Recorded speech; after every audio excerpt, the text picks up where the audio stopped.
Oke, halo semuanya. Balik lagi sama gue Theo dan Gue Billy. Nah, kita ketemu lagi di CMS Podcast dan YouTube channel. Nah, teman-teman, hari ini agak spesial ya, Billy. Bener banget. Bukan agak sih. Spesial banget.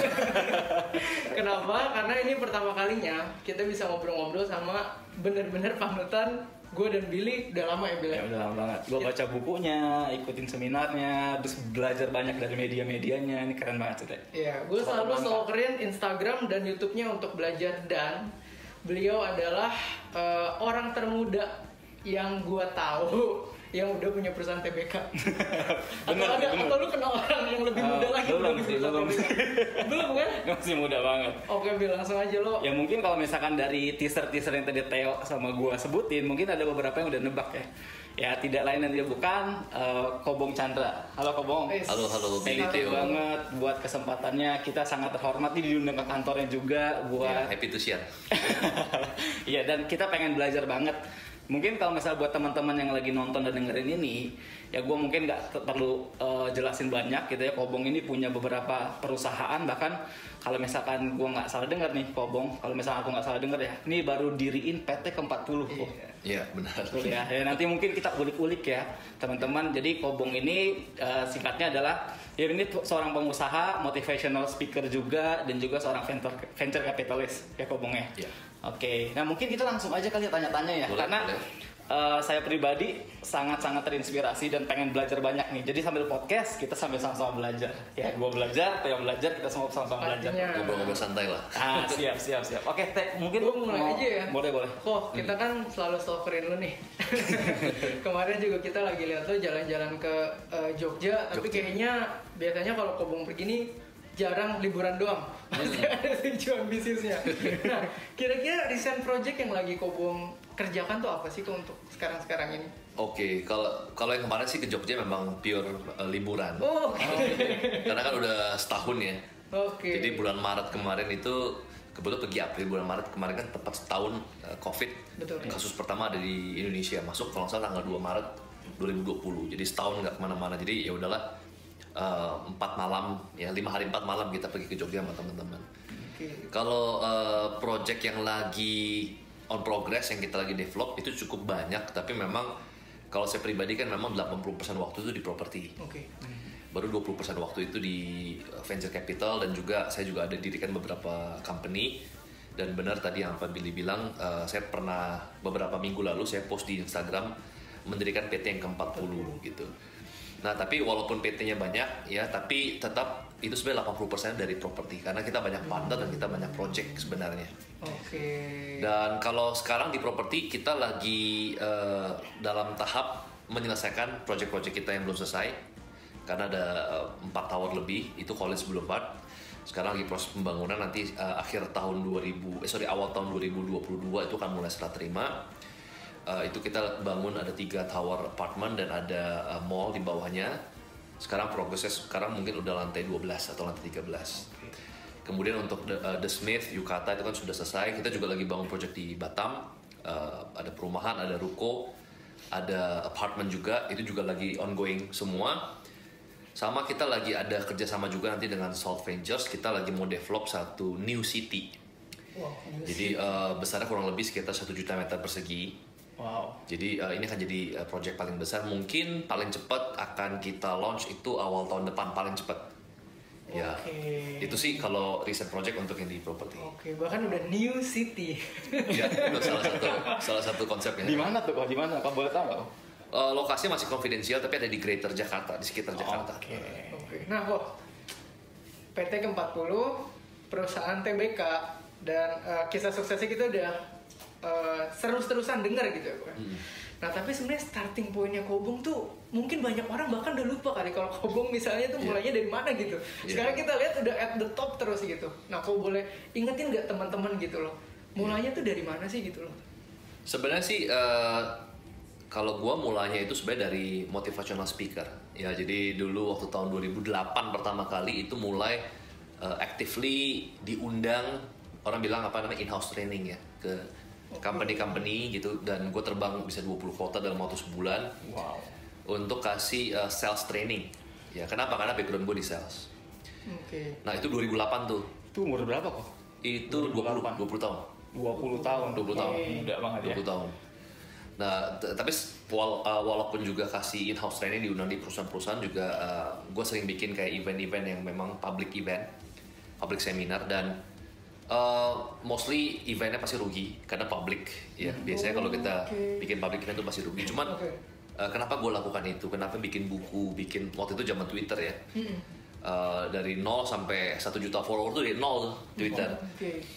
Karena waktu itu tanpa sadar, ini memang mungkin dulu belum ada Instagram, belum ada istilahnya namanya adalah social media, content creator tuh belum ada saat itu. Tapi ini secara insting bahwa gue percaya kalau misalkan kita build dulu, kita punya authority, kita punya brand authority.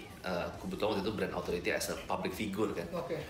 Ini akan mempermudah akses kita untuk kita bisa ketemu partner, networking, dan kerjaan hal baru gitu. Ini logikanya sebenarnya logika content creator sekarang, cuma waktu itu belum ada. Cuma waktu itu insting aja. Dan benar kan, jadi begitu gue actively jadi motivational speaker, kemudian tulis buku, ngomong di radio, akhirnya one day gue diundang di acara Real Estate Indonesia, asosiasi REI, itu di Surabaya. Waktu itu terbang ke sana, satu panggung dengan pengusaha properti yaitu Pak Matius. Kebetulan dibikin pesawat itu satu penerbangan, pulangnya juga sama, jadi satu pesawat kita. Akhirnya ngobrol dan akhirnya pulang dari situ diajak bangun Trinity. Gitu. Jadi asal muasalnya itu adalah ya gue berpikir untuk building authority dulu. Karena once kita sudah punya authority sebagai seorang public figure atau sebagai seorang personal brand apa yang kita mau buat ya authority-nya, itu lebih mudah untuk kita build up sesuatu gitu. Berarti Trinity dibangun di atas pesawat nih, Pak. Di atas Air Asia waktu itu. Spesifik. Ya. Buat teman-teman juga yang sekarang mungkin lagi banyak juga yang bikin konten ya kok. Mungkin banyak banget yang saya lihat juga fokusnya sekarang sedikit-sedikit gimana endorse, gimana apa. Tapi ternyata yang terpenting adalah bangun branding authority-nya yang kayak Kobong bangun ya. Betul. Jadi bangun dulu ketika memang udah ready dan opportunity-nya datang. Terjadilah yang sekarang betul. ini. Makanya selama dari Instagram ada 2012 sampai sekarang nggak pernah sekalipun ada endorse kan di dalam Instagram account Bong Chandra. Kenapa? Sebenarnya bukan karena tidak ada yang mau endorse, banyak banget setiap hari. Pasti. Nah, cuman memang tergantung personal branding apa yang kita mau bangun, gitu. Jadi kalau memang kita bangun personal branding untuk produk kita sendiri, ya kalau misalkan saya terima endorse, nanti begitu saya ibarat kata launch project property, ya ini mungkin yang Pak Bong endorse juga, jadi ada bisa ada misleading, gitu. Jadi dari awal memang bangun authority capital, saya sebut sebagai authority capital atau AC, dari tahun 2008 sampai sekarang itu sebenarnya adalah pekerjaan jangka panjang dan itu nanti nggak akan bisa mendapatkan hasil untuk yang short term. Hasil short termnya pasti nggak ada, tapi secara jangka panjang itu pasti nanti akan memberikan keuntungan jangka panjang gitu. Dan terbukti dari network demi networknya juga kan terlihat. Iya benar. Nah kok sebenarnya abis ini pengen nanya sejak kapan kok ke properti, tapi kemarin waktu nonton YouTube-nya Kobong itu mendapatkan suatu statement kalau nggak salah poin keempat tuh dari 5 poin ya. Kobong tuh bilang kalau kita lagi at the top, kita harus bisa prediksi kapan kita turun. Iya benar. Dan Kobong sempat bilang itu yang paling susah. Dan jujur saya waktu ngobrol sama Billy, ini bener nih kita tahu masuk akal nih, make sense. Tapi nggak ngerti gimana cara apply-nya ya kok. Dan saya rasa ini yang kok apply waktu pertama kali masuk ke properti. Nah kok boleh nggak cerita kok bagian itu kok? Iya, jadi dulu kan memang punya banyak kelas ya, punya banyak kelas dan diundang di perusahaan-perusahaan, setiap hari terbang kerjaannya. Dan kalau orang udah setiap kali terbang diundang dari kota ke kota, dulu kan belum ada Zoom ya, itu nggak akan lagi nginep. Awal-awal pasti nginep, pengen kuliner tuh awal-awal wajar. Tapi kalau udah setiap hari terbang itu, gue terbang udah nggak bawa apa-apa. Cuman bawa badan sama jas saja. Jadi terbang seminggu pulang gitu ya terus. Tapi uangnya ada nggak? Sangat enak gitu ya. Terus kemudian juga gue punya kelas juga kayak bootcamp untuk teens. Ya dan itu nggak pernah dimarketingkan sama sekali. Jadi itu very organic dan itu sampai lebih dari 1.500 murid gitu ya. Wow. Dan pokoknya enak banget gitu. Nah tapi di 2013, gue tahu bahwa I reached the top already gitu. Maksudnya kalau misalkan nggak siapin jalan untuk pivot dari sekarang, ya udah keburu turun. Jadi waktu tahun 2013 itu gue putusin untuk nolakin semuanya. Jadi tidak lagi ada in-house training, terus yang bootcamp teams itu gue tutup. Betul-betul tutup. Nah waktu itu juga semua orang shock gitu ya. Istri shock, keluarga shock, teman-teman shock. Istri sampai shock. Shock juga. Lu ngapain gitu? Itu enak banget. Itu udah lagi mengalir. Ya cash machine gitu. Lagi mengalir loh. Cash machine dan nggak pakai modal gitu. Modalnya hanya apa namanya bicara aja, hanya lidah aja gitu. Betul. Nah tapi gue stop untuk apa? Untuk fokus bangun properti. Anyway sebenarnya properti udah dibangun dari 2009. Cuman waktu itu gue masih belum siap untuk betul-betul lompat 2 kaki gitu. Jadi masih main di 2 kaki. Nah di 2013 pas kebetulan bangun project high rise pertama, apartemen 2 tower namanya Brooklyn. Gitu. Jadi ya udah fokus di sana dan sekarang build up property. Nah sampai di 2020 awal kan kita listed ya. Sebenarnya harusnya 2019 tuh, cuman karena ya nggak gampang ya untuk listing, banyak banget. Kita harus pergi pakai mesin waktu, ingetin notulen meeting 2009 karena betul-betul kan compliance banget dari OJK. Nah kebetulan di 2018 akhir itu kita dirikan kan venture capital. Ya kan? Gak tahu tuh dulu ada COVID. Dulu kan belum ada COVID. Iya pasti. Nah tapi itu di 2018 itu ketika gue putusin untuk bangun venture capital adalah gue udah reach untuk di properti udah achieve lah untuk high rise, walaupun masih ada yang belum selesai, masih ada yang belum komplit, itu city ya kan. Dulu impiannya adalah bangun properti landed, terus dari landed impiannya ingin bangun yang high rise. Nah high rise kan kita sudah bangun, ada lebih dari 8 tower yang sudah kita bangun. Nah sekarang impiannya adalah city. Nah cuma waktu itu belum dapat, belum ada tanahnya, belum dapat. Nah dari sana ya masuk ke filosofi tadi yang poin keempat di YouTube gua. Ketika sudah reach to the top, ya harus sudah pikirin kira-kira what's next gitu. Dan waktu itu karena belum dapat lahan untuk city-nya, dan city itu kan butuh modal yang besar. Jadi gue perlu ada satu venture capital dulu untuk bisa kerjasama akhirnya Solve Ventures dengan Trinity Land. Ya jadi tiba-tiba pada saat bikin venture capital, bener deh 2020 ada COVID-19. Wah itu kayak timingnya pas gitu ya, Pak, sebetulnya. Iya. Dirancang Tuhan gitu. Pas banget. Tapi gue mau nanya, itu kan dari misalkan lu jadi motivator gitu ya, kok. Terus ke bisnis properti itu kan sempat jalannya 2 kaki kan. Iya. Nah itu bagi waktunya gimana tuh, kok? Kadang-kadang maksudnya gini, kadang-kadang gue sama Theo aja nih ngerjain banyak hal di satu waktu itu sangat-sangat susah gitu. Apalagi misalkan Kobong nih punya beberapa bisnis sampai misalkan sekarang 40 PT gitu. Yeah. Itu gimana cara bagi waktunya kok? Karena kan kalau misalkan kita lihat ya, Kobong jadi motivator, jadi salah satu motivator paling bagus lah di Indonesia gitu. Terus jadi pebisnis properti, langsung namanya juga naik luar biasa, Trinity kan. Terus jadi visi gitu kan, langsung eksis juga gitu. Sampai kita punya teman juga venture capital, langsung notice ada venture capitalist namanya Bong Chandra gitu. Nah itu gimana caranya, kok gimana ceritanya, kan sama-sama kan aku punya waktu 24 jam, Kobong juga sama. Nah gimana caranya kok? Iya. Yang pertama sih harus tahu strength kita. Strength kita ini apa? Itu paling penting gitu. Setelah udah merenungkan puluhan tahun gitu, 12 tahun, akhirnya gue pikir strength gue tuh ada 2 gitu. Yang pertama itu adalah strength gue yang paling utama adalah gue tahu kelemahan gue apa. Menarik.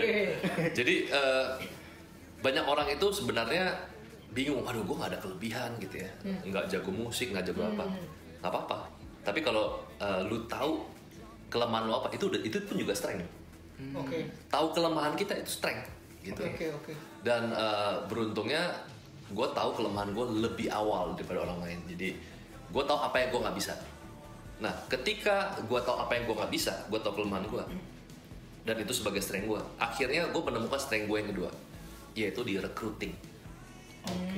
gitu. Jadi itu number one strength gue tuh adalah di recruiting. Kenapa kok bisa berpikir recruiting? Karena gue tau kelemahan gue dan gue tau apa yang gue nggak bisa. Jadi lu cari apa yang lu bisa. Gue cari apa yang orang lain bisa untuk melengkapi gue gitu. Oke. Akhirnya ya udah ketika bangun Trinity Land itu semua sebenarnya karir gue tuh dibentuk dari recruiting. Contoh pertama kali bangun Trinity Land waktu kantor pertama kita di Ciledug itu kita sewa lantai 2 dari SPBU Pertamina. Gue rekrut ada salah satu teman baik gue juga. Kemudian juga gue rekrut ada satu sales manager yang bagus. Di mana sales manager ini seorang wanita ya. Dia itu pernah pimpin demo tahun 98. Jadi berarti kan orangnya nekat gitu ya. Punya karakter lah. Gitu. Nah, seorang ibu manajer ini dia sebelumnya sudah diinterview sama salah satu top ya number one lah property developer di Indonesia. Cuman lagi galau ya dan akhirnya diinterview sama GM-nya gua, dia nggak mau. Diinterview sama my partner shareholder juga Pak Septian nggak mau. Diinterview sama Pak Matius nggak mau. Akhirnya gue ajak dia ketemu sekali lagi. Waktu itu di Mall Central Park di CP, di Jeko. Ketemu, akhirnya dia mau. Gue juga nggak tahu gimana caranya dia mau. Dia menolak developer nomor 1 di Indonesia untuk masuk ke Trinity Land yang kantornya masih sewa di lantai 2 pom bensin Pertamina di Ciledug gitu. Nah itu rekrutmen kedua yang berhasil. Jadi pertama teman baik, yang kedua adalah ibu manajer ini. Dari sana mulai berjalan. 2018 Trinity Land punya CEO baru ya, yaitu Pak Ishak Chandra. Beliau sebenarnya awalnya itu merupakan seorang CEO dari Sinar Mas Land. 8 tahun di Sinar Mas Land, sebelumnya juga di Salim Group, sebelumnya lagi di Lipo ya. Beliau posisi paling tinggi kan. Nah kemudian beliau ajak gue kerjasama, kita satu grup di WhatsApp, nama WhatsAppnya grup CEO gitu ya. Kemudian kenalan di sana dan beliau ajak ketemu untuk coba deh Sinar Mas partner sama Trinity Land gitu ya. Tapi long story short ternyata beliau bukan cuma profesional di sana, tapi beliau juga yang punya brand atau yang membawa brand Old Town White Coffee. Oh iya. Jadi beliau ini adalah seorang pengusaha. Terus akhirnya di sana beliau bilang bahwa ya one day gue juga kan pengen jadi developer juga, bukan hanya jadi CEO atau profesional. Ngobrol-ngobrol akhirnya beliau keluar. Kemudian tahun depan 2017 tuh ketemu. Tahun depan 2018 ketika beliau keluar, beliau memutuskan untuk membeli saham dari Pak Matius dan gabung di Trinity Land. Oke, gitu. dapat perahunya. Ya, dan akhirnya ya gue berhasil convince Pak Ishak untuk gabung ya di Trinity Land. Nah, dan itu dulu dunia properti sangat heboh. Kenapa? Karena Pak Ishak itu adalah salah satu ya property person of the year 2017 gitu. Oke. Nah, dari sana juga 2018 bentuk venture capital dan gue nggak paham banyak tentang dunia investasi dan keuangan. Jadi gue pikir gue harus ajak Andika Putra, kemudian ajak Vincent, ajak Dani Sutradewa. Kebetulan memang orang-orang yang memang capable di sana gitu. Jadi ya semua apa yang ada hari ini adalah karena recruiting. Oke. Gitu. Inline sebenarnya sama AC yang Kobong dari awal bangun ya. Ya. Karena recruiting tanpa AC pun nggak ada fondasinya. Benar. Orang nggak percaya. Jadi orang dua udah dibangun dulu itu semua, baru jenderal-jenderal bagusnya ini bisa di. Iya. Oke. Jadi kalau balikin lagi tadi bagaimana atur waktunya, sebenarnya waktu gue tuh lumayan santai sebenarnya. Kenapa? Karena kan kita nggak kerja sendiri. Jadi itu menjawab pertanyaan tadi. Justru kalau misalkan kita itu nggak punya waktu gitu ya, gue bukan bilang benar-benar financial freedom ongkang kaki enggak. Tapi kalau kita sibuk dan setiap hari kita betul-betul nggak bisa ngapa-ngapain, something wrong, ada yang nggak sehat gitu. Gue punya maksudnya 40 PT tapi biasa-biasa aja, kayaknya nggak. Gue bingung sama orang yang kayaknya kok sibuk banget gitu. Bukan berarti nggak kerja ya, gue juga kerja gitu. Tapi dengan kita rekrut the best of the best di tim kita ya, sebenarnya itu akan jalan gitu. Akan jalan maksudnya kita bisa punya time management yang lebih baik. Oke. Ya karena balik lagi tadi yang kita nggak bisa dihandle dengan orang yang sangat bisa, jadinya kita punya ruang ya. Iya betul. Oke, ini gokil, sampai sini aja gue udah mencerna ya. mencerna. Oke, kita harus lanjut Bill Oke. ke bagian properti. Sudah cukup kita belajar buat kita nih. Nah, kok ini mungkin pertanyaan terakhir dari gue, abis itu lu bisa lanjut ya Bill. Kok gimana sih millennials itu harus memandang properti? Karena ini banyak pertentangan nih. Kadang millennials yang baca buku Rich Dad Poor Dad selalu ngerasa oke, kalau beli properti dengan ini ya ini liabilities nih sebenarnya nih, ini masuknya ke ini gitu ya, karena ini panjang sekali hitungannya. Tapi ada juga millennials yang bilang enggak dong, kalau kita beli apartemen misalnya, ini kan adalah sebuah aset produktif, cicilannya bisa kita bayar lagi pakai apa. Nah, mungkin bisa nggak dari Kobong tuh memberikan gambaran ke millennials bagaimana sih sebenarnya kalian tuh harus memandang properti? Ya, sebenarnya istilah di luar itu lebih banyak menggunakan istilah sebenarnya real estate ya. Karena kalau misalkan properti itu sebenarnya kan properti itu adalah aset, dan aset itu bisa ada yang tangible, ada yang intangible. Misalkan contoh seperti intellectual property, itu juga sebenarnya kan aset, intangible asset gitu. Nah, kalau untuk millennials memandang properti tentu ada banyak cakupan sebenarnya, ada banyak elemen yang bisa kita bagi. Yang pertama adalah properti itu kalau kita pandang sebagai sebuah insurance. Jadi misalkan contoh kita tahu kita taruh uang di deposito ya, bunganya sekarang paling kecil ya di antara tahun-tahun sebelumnya karena SBI rate sekarang juga sangat rendah. Ya, kita perlu instrumen untuk bisa mengalahkan inflasi. Karena kalau taruh di bank ya pasti kemakan inflasi. Dan instrumen apa sih yang bisa kita taruh dalam jumlah besar? Bukan kita bicara 10 juta ya dalam jumlah besar. Karena kalau misalkan dalam uang yang lebih kecil, misalkan 10 juta ya taruh aja di saham gitu ya. Tapi dalam jumlah besar, yaitu adalah properti. Itu untuk insurance kita, untuk bisa supaya nggak kemakan inflasi dalam range nilai yang besar. Misalkan 500 juta sampai 1 miliar misalkan untuk ukuran rumah atau apartemen gitu ya. Nah, kemudian kedua lagi adalah sambil kita menjadikan itu sebagai insurance, itu kita juga bisa menjadikan tempat tinggal kita. Karena biar bagaimanapun adalah ketika kita sudah nggak perlu lagi berpikir di mana kita untuk tinggal, kita udah punya properti kita sendiri, kita bisa menggunakan 100% energi kita untuk betul-betul ya karir kita. Nggak lagi pusingin itu. Yang ketiga adalah baru bonusnya, yaitu sebagai leverage. Ya tentu kalau misalnya kita bilang gainnya properti besar nggak sih? Ya paling kalau lagi siklusnya lagi biasa aja 10% setahun. Kalau siklus lagi bagus bisa nggak 50%, 100% setahun? Bisa. Itu kalau siklus 2008 itu naik 2 kali lipat gampang banget. Tapi kita bicara misalkan 15-20% setahun. Tapi siklus 15-20% setahun itu kan dari harga properti 1M. Padahal sebenarnya in reality kita beli properti 1M tuh nggak keluar duit 1M.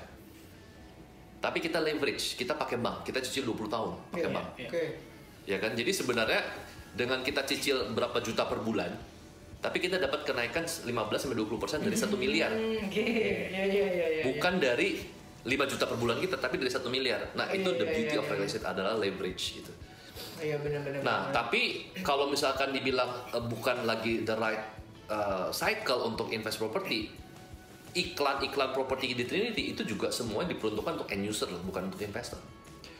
Contoh misalkan convertible residence. Karena kita juga nggak ingin memberikan janji palsu bahwa ini akan naik 2 kali lipat, karena bukan cycle-nya. Walaupun sekarang 2021 adalah asal muasal dari cycle trend booming properti di 3 tahun ke depan. Ya, alasannya banyak kan. Subsidi PPN dan lain-lain itu udah banyak didorong sama pemerintah. Nah, kemudian itu elemen yang pertama ya, sebagai insurance, sebagai tempat tinggal, sebagai leverage ya, pelindung dari kita punya inflasi. Elemen yang kedua adalah misalkan contoh kita bebasin lahan. Ya, kita bebasin lahan. Ini beda lagi, ini gainnya bisa sampai puluhan atau ratusan kali lipat. Jadi kan orang beli properti kan ya selalu image-nya adalah ya beli yang sudah jadi, yang sudah matang. Tapi kalau kita beli bahan material yang masih mentah, misalnya kita bebasin lahan dari tanah girik, kita udah dapat informasi bahwa ini akan dibuka akses tahun, itu mau ratusan kali lipat gampang banget. Gitu. Terus yang ketiga adalah ya instrumen lain, misalkan contoh kita beli emitennya properti. Kita nggak mampu nih beli 1 miliar, ya udah beli aja emitennya. Misalkan kan banyak emiten properti, kita lihat aja Train misalkan ya. Iya, bisa. Banyak ya selain train atau apa. Karena sekarang momen yang paling tepat untuk kita beli emiten properti. Kenapa? Karena ada namanya PSAK 72. Di mana kita nggak bisa membukukan profit kita nanti sebelum serah terima. iya Ya, jadi misalkan kita udah jualan banyak ratusan miliar, nggak bisa kita masukin ke dalam pembukuan akuntansi. Iya. Kenapa? Belum serah terima. iya Nah, developer yang bangun landed serah terima cepet tuh 18 bulan. Kita bangun high rise, bisa 3-4 tahun. Jadi nanti misalkan Collins gitu ya, itu mulai serah terima 2022. Itu nggak ada penjualan pun tiba-tiba kok tidak profit banyak. Itu pasti. karena tabungan kita dari tahun 2020 yang nggak bisa kita bukuin. Pasti. Gitu. Jadi ya kalau kita berpikir oke, boleh juga nih emiten propertinya. Jadi misalkan kayak developer A bangun properti ya, itu gue juga punya, gue juga ya pemegang saham ya kan, tapi kayak gitu. Itu 3 elemen yang perlu kita perhatikan sebenarnya. iya nah untuk teman-teman investor saham juga denger tuh ya Benar. sekarang tuh saatnya koleksi karena aturan nanti tiba-tiba bukan ada manipulasi laporan ya, Benar. tapi emang nanti baru akan dimunculkan ketika serah terima. Iya. Tapi tentunya untuk yang high rise ya tadi ya. Iya, dan PSAK 72 itu kan juga baru dikeluarkan 2020. Jadi itu baru ya, itu aturan baru gitu. Iya. Itu aturan baru berarti ya, Pak ya. Aturan baru itu. Ya, sebenarnya tadi gue pribadi mau nanya tentang prospeknya properti gimana, teman tadi Kobong udah jelasin, udah ngejawab banget gitu ya. Nah, buat teman-teman yang mau invest properti langsung aja. Atau belum mampu beli propertinya, invest ke sahamnya, cari saham-sahamnya. Oke, Kobong tadi sempat ngobrolin tentang visi sedikit, cuman mungkin gue mulai masuk ke visi ya kok. Boleh. Misalkan dari Kobong tadi sempat ngomong shifting kan. Yeah. Terus juga waktu kita di clubhouse waktu itu Kobong pernah bilang kita invest jangan ke bisnisnya, tapi invest ke cycle. Yeah. Nah, apakah Kobong melihat cycle ini nih ketika Kobong dari properti akhirnya masuk ke visi gitu? Oke. Jadi yang pertama adalah ketika kita memutuskan untuk bangun visi atau venture capital, kita ngelihat para senior kita yang pioneer dari venture capital di Indonesia. Pertama kali sebenarnya mulai actively invest di startup itu visi-visi senior itu tahun 2008. Ya, muncul Gojek, Tokopedia 2009 dan lain-lain gitu ya. Dan mereka semua fokus ke tech startup gitu. Dan tech startup ini adalah ya satu elemen baru ya, satu instrumen baru di mana mereka itu mengeluarkan yang istilah namanya cash burning-nya tinggi banget ya. Burning rate-nya tinggi banget. Kenapa? Karena cara game mereka adalah valuation game, bukan cash flow game. Jadi laporan keuangan mereka merah tapi secara valuasi mereka besar. Kenapa valuasi besar? Karena mereka itu menjadi market leader. Dan mereka itu kan tech company. Jadi once udah jadi market leader, mereka bisa melayani 50 juta pelanggan tapi dengan satu teknologi. Jadi masa depannya itu pasti nanti akan gampang banget untuk turn around gitu ya. Nah, kita nggak main di area itu. Kenapa? Karena kita melihat dari tahun 2009 atau 2008 ketika banyak VC invest di startup atau tech startup, mereka ini sekarang adalah tahun-tahun 2020 adalah tahun-tahun di mana mereka mulai berpikir untuk exit through IPO dan lain-lain. Kenapa? Karena ya ketika masuk itu harus ada exitnya, dan itu udah time horizon udah jalan 11 tahun. Udah waktu untuk exit. Betul. Ya. Nah, jadi begitu kita bikin venture capital, kita shift sedikit. Kita ngeliat cycle-nya ini adalah sekarang new retail. Nah, kita venture capital kita fokus ke new retail dan ekosistem. Jadi new retail dan ekosistemnya dan juga real estate. Nah, kenapa new retail? Karena retail yang old fashion retail itu biasanya mereka fokusnya itu adalah mereka punya capex dan opex yang besar. Kenapa? Karena mereka buka store, ya buka store dan lain-lain gitu. Tapi sekarang dengan adanya marketplace, dengan adanya ya internet, ya mereka itu bisa fokus building brand. Sebagai contoh misalkan seperti Kylie Cosmetics dengan karyawan 16 orang itu sekarang nilai valuasi sudah 1 billion, ya $1 billion. Ya, kemudian Gwyneth Paltrow ya itu juga buat satu startup itu namanya Goop ya, itu juga sama. Jadi kita ngelihat new retail dan ekosistem itu juga akan menjadi the next big thing. Jadi seperti virtual kitchen ya, Kita juga Soft Ventures kita ikut dalam round investment Series A-nya dari Hengri. Hengri ini foundernya adalah Victor Abraham yang juga dulu mendirikan Tara Light ya, yang sekarang juga sudah di-acquire oleh OVO. Ya, dan ini juga salah satu contoh ya new retail tadi. Jadi virtual kitchen. Jadi dengan satu kitchen bisa punya 5 brand gitu dan semuanya pakai delivery. Dan ekosistemnya misalkan seperti media, kita juga masuk ke movie. Ya, kemudian kita juga masuk ke tech company juga ada, cuman mungkin lebih minim kita masuk. Dan yang terakhir adalah real estate. Nah, kenapa kok kita combine real estate? Karena kita ingin combine hyper growth dengan fundamental. Dan ini pertama di dunia nih sebenarnya. Karena ya hyper growth itu ya kita invest. Bayangkan investor pertama first believer-nya dari Airbnb itu untung 1,6 juta %. Itu kan super hyper growth kan. Tapi benih yang mereka taburkan nggak cuma Airbnb. Banyak yang akhirnya layu. Jadi ya high risk high gain kan. Nah, hyper growth itu adalah ya memang goal atau aim utama dari venture capital, tapi juga perlu diseimbangi dengan fundamental. That's why kenapa kita kolaborasi dengan Trinity Land untuk bangun New City tadi, gitu. Jadi fundamental ada, hyper growth-nya ada. Nah, ini merupakan satu konsep yang kita buat dan ini kayaknya baru sih di Indonesia atau di dunia. Kita tuh pernah obrolin kok. Ini portfolio Soft Venture nggak tech banget ya, tapi lihat fundamental juga dan kayaknya lihat cash flow juga gitu ya. Kita sempat obrolin ya, ini kalau ketemu kita pengen tanya, ternyata udah dijelasin, Bill. Benar. Kemarin kita sempat bingung juga pas lihat portfolionya, Bill. Ini kayak hybrid ya kok ya. Hybrid. Hybrid nih kok. Nah, Kobong itu awalnya gimana kok bisa kepikiran gitu? Kayaknya gue harus buat visi gitu. Terus konsepnya seperti ini gitu. Kadang-kadang gini. Kalau gue pribadi ya, ketika ngeliat Kobong, ngikutin Kobong itu sosial media, kayaknya Kobong nih orang yang nggak pernah kehabisan ide gitu. Nah, itu idenya tuh datang dari mana dan gimana Kobong bisa kayak memprediksi cycle ini kok. Kadang-kadang kan mungkin Kobong bilang kita invest di cycle, tapi kan nggak semua tahu cycle kok.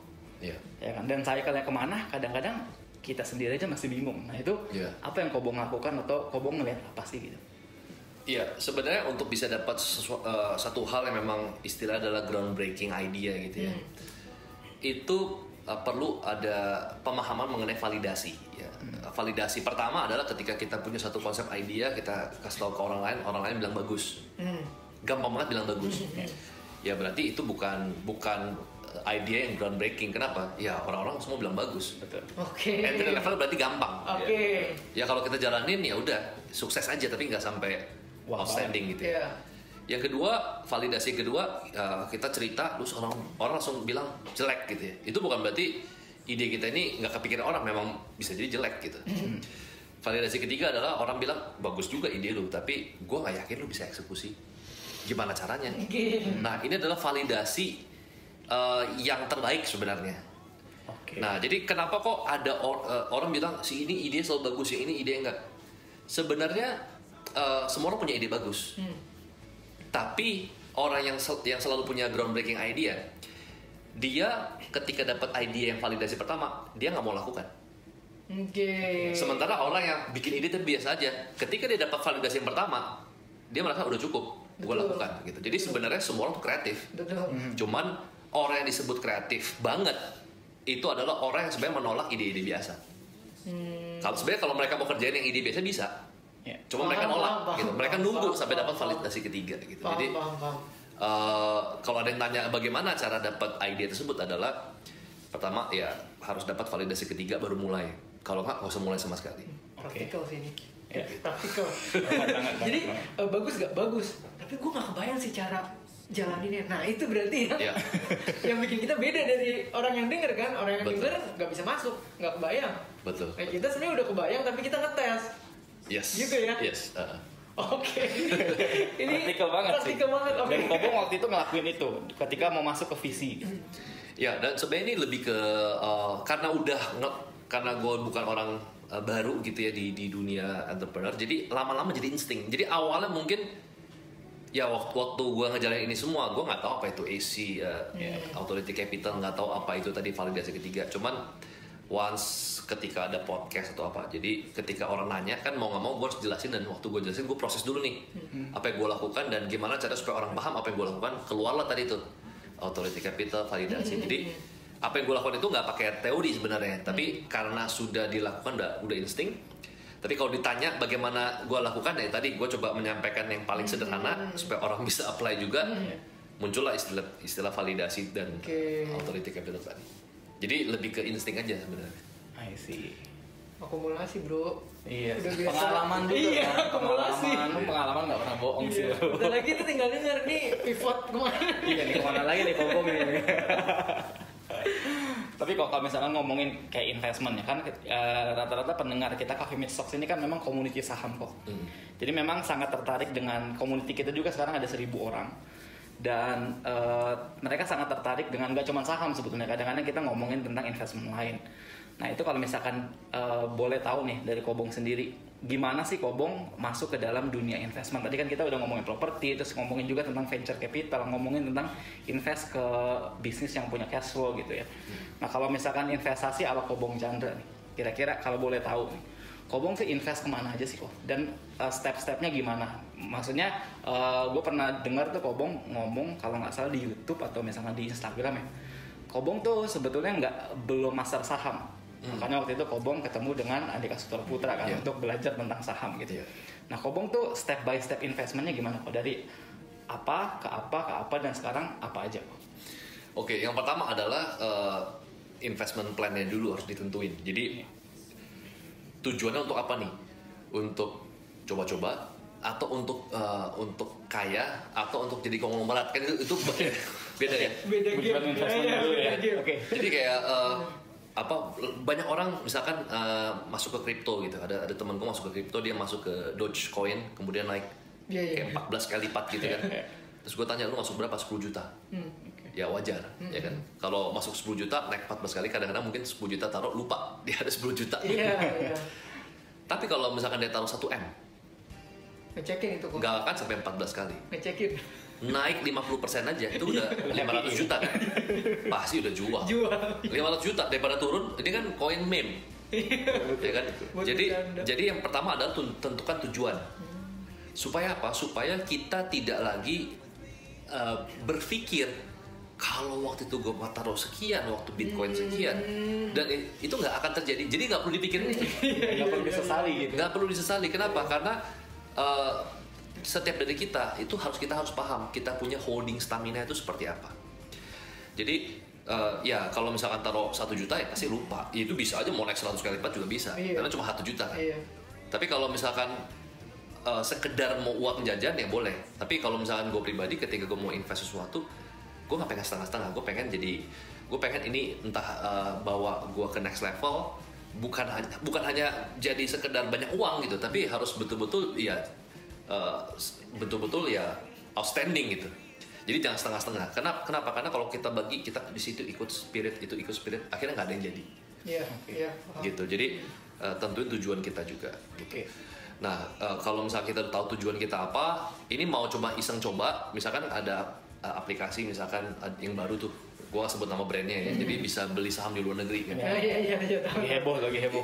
Itu sangat menarik gitu, tapi katanya kalau misalkan nilainya belum bisa terlalu besar, masih nilai kecil dulu. Terus gue pikir ya buat apa gitu kalau misalkan nanggung. Tapi kalau itu memang tujuan kita ya nggak apa-apa. Ya udah Pak, nilainya nggak besar buat Kobong, tapi buat saya besar ya udah nggak apa-apa. Cuman kalau itu bukan tujuan kita, ya nggak usah. Nggak usah ikut. Terus misalkan contoh ada yang dari koin misalkan sangat cepat kaya segala macam ya. Nah ketika kita kaya dari sesuatu yang tidak ada fundamental, percaya nggak percaya, kekayaan tersebut akan kita pakai untuk membeli hal yang tidak fundamental lagi. Jadi sebenarnya itu cuma numpang lewat aja. Dan nanti ketika kita pakai lagi keuntungan tersebut, itu bisa jadi hilang lagi. Dari mana gue tahu? Karena contoh ada satu developer properti yang sangat terkenal. Konsepnya adalah dia selalu jual properti itu kasih konsumen itu untung. Dia bisa jual 2M, dia cuma jual 1,5 M. Baik kan? Baik kan? Sehingga akhirnya konsumen-konsumen itu untung 500 juta. ya kan? Padahal untungnya itu bisa buat developernya. Tapi kenapa developernya lakukan ini selama 40 tahun dan sukses sampai sekarang? Karena developer itu tahu 400 jutanya pasti akan dibelikan, 500 jutanya pasti akan dibelikan project properti dari developer itu lagi. Muter lagi di situ. Gue udah untung 500 juta dari sini, Oke. ya kan? Pasti akan masukin lagi. Nah, demikian juga dengan ketika kita kaya karena instrumen yang bukan fundamental. Kita pasti akan taruh keuntungan kita lagi di sana. Benar. Gua kaya berapa kali lipat di sini, kita akan taruh lagi di sana. Benar. Dan one day akan ada masa di mana kita akan kena. Benar. Gitu. Jadi kalau gue pribadi ya itu tujuannya apa? Setiap instrumen kalau kita kuasai baik-baik itu pasti bisa memberikan imbal hasil yang baik. Selama kita paham tujuannya dan kita bisa nggak punya holding stamina yang bagus gitu. Nah, kenapa gue pilih properti? Karena properti itu memaksa untuk punya holding stamina yang panjang. Karena tidak liquid. Betul. Iya. Gitu. Gue banyak tanah yang gue bebasin pelan-pelan yang 3.000 meter, 4.000 meter, 9.000 meter. Itu naik 2-3 kali lipat. Itu di saham kecil naik 2-3 kali lipat. Di cryptocurrency apalagi. Tapi kenaikan ini tuh bukan dari 10 juta. Paham. Tapi kenaikannya dari nilai tanah yang 3.000 meter, 9.000 meter. Paham. Nah, jadi banyak dari kita tuh fokus pada berapa kali lipatnya. Bukan fokus pada nilainya. Iya benar. Nah, jadi kita harus bisa paham tujuan dan nilainya itu. Benar. Ini setuju banget sih. Karena nge-trade nilai kecil dan nilai besar itu tuh beda banget langsung psikologinya kayak Kobong bilang tadi ya. Iya. Iya. Bahkan ada yang masuk nggak bisa tidur. Ya. Nah, itu kan repotnya gitu kan, Sampai banyak berdiri. masuk nggak bisa tidur. Waduh, itu yang repot teman-teman. Jadi Jadi yang Kobong bilang tadi tuh sebenarnya dalam loh. Gimana kita nih invest terus untung berkali-kali lipatnya cepet. Itu kita ngerasa di sini tuh nggak ada loss ketika kita cemplungin lagi dan suatu hari bisa hilang. Ya. iya. Kebanyakan orang begitu. Dan nggak sadar orang. Mereka pikir apa? Nggak apa-apa, ini kan udah balik. Ya, Ini keuntungannya nggak apa-apa, putar lagi. Orang nothing tulus, orang cuma sebentar udah naik, betul. nggak nambah. Nggak nambah. Poin pentingnya adalah tadi ketika sebelum kita milih instrumen investasi, ya Gobong, kita tentuin dulu tujuannya apa. Itu baru kita masuk ke situ. Ya, betul. Gitu. Oke, ini banyak banget belajar hari ini. Tapi kayaknya waktunya Iya. Udah ini, Habis udah itu habis, bisa nambah makanya. terus. belajar terus jadinya. Oke. Obong, thank you banget Thank you. buat sharing. Ini Kita Theo. belajar Thank you banyak. banget, Thank you. Gue pribadi banyak belajar. Ya ternyata ketemu langsung ilmunya lebih dalam. Nggak tahu apakah perasaan doang, tapi ilmunya lebih dalam banget gitu, berisi banget. Gue pribadi banyak belajar selama 30 menit lebih ya. Ya 30 menit lebih. Oke, Teh, kita closing aja kali ya. Gokil. Lu Bil, gue lagi cerna. Ntar copot saya. Iya. Oke teman-teman semua, gitu aja podcast dan YouTube dari kita.